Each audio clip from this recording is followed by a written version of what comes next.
The month started out so calmly. It was early October, Indian summer.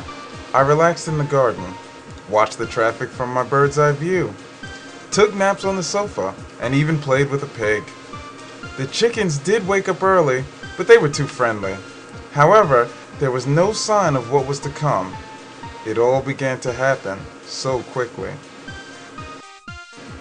First, I was nabbed and hung by my fins onto the new hand sanitizer stand, all thanks to the swine flu.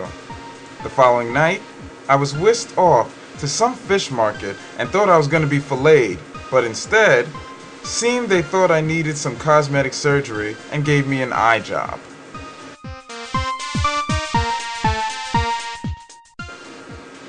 The physical attacks continued, and I was given a full head of confetti toupee and eye lift.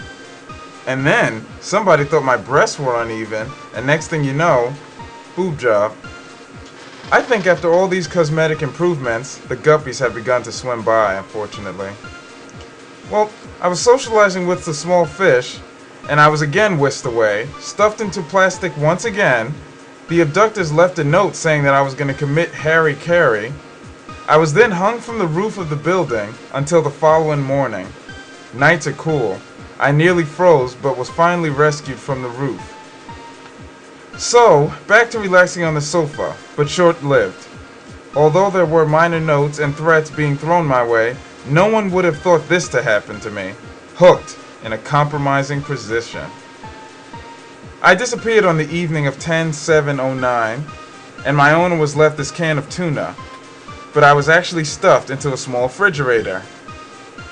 The following day, I was tied to the parking lot gate and spent the day riding the rail. Finally, brought in from the cold, I was dressed in protective clothing as we instituted the H1N1 education program for staff. So, I hung out in the mailroom for all to see.